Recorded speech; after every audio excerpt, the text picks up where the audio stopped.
Welcome to the video on derivatives by definition. I'm going to show you two examples of how to find derivatives of functions using the definition of the derivative. And to begin with, we need to remember what is the definition of the derivative. And it is this one. The derivative of f at point x is represented using this notation here that is read f prime of x, and is defined as this limit. It is the limit as delta x approaches 0 of f of x plus delta x minus f of x over delta x. That's the definition. And we're already seeing that this can be, you can give two interpretations to this definition. You can view this as the slope of the tangent line at point x, and you can view it also as the instantaneous rate of change or velocity. That is, you can give a geometric interpretation and a physical interpretation to the derivative. And when finding derivatives, we just replace f by the function we are interested in. And we're going to see that in examples we're going to solve here. So we're going to consider the function f of x equals x squared. We want to find this limit for this function f. So this is only a limits problem. Here we replace f of x plus delta x by the function we have here evaluated at this point. That is x plus delta x squared. Here we have f of x plus delta x, and f of x in the definition is x squared. So there is only one thing we can do here. We expand this power here. The expansion of this power is x squared plus 2x times delta x plus delta x squared. Remember that here delta x is a number, is a variable, so you can treat it as any other variable.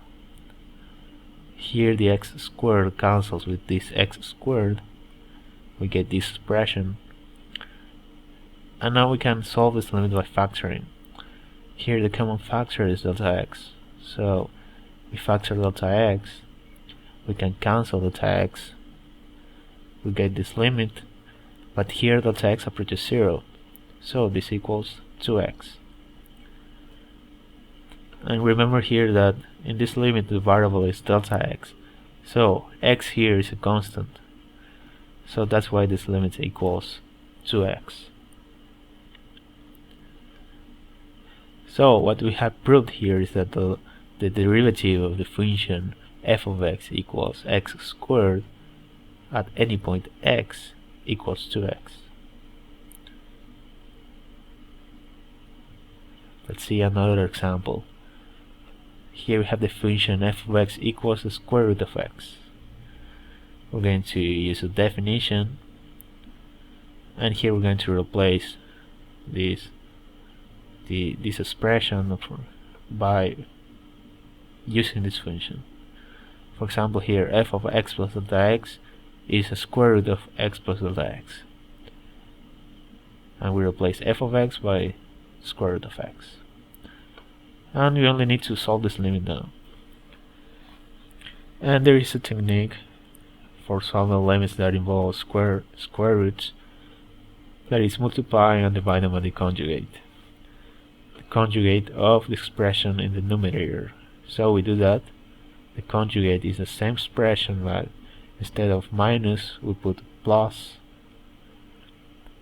Now we have this product here in the numerator that becomes this difference of squares, and here we have square root square, so that eliminates the square root.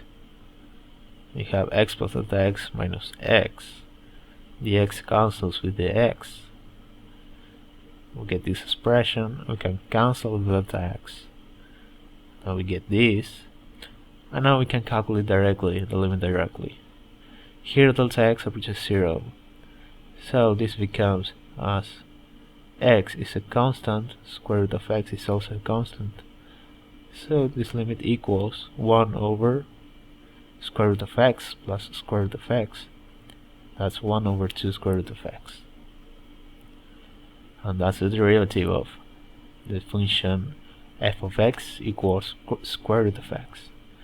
So you see that find the derivatives by applying the definition is only solving limits. So that's all for now. Thank you for watching and see you next time.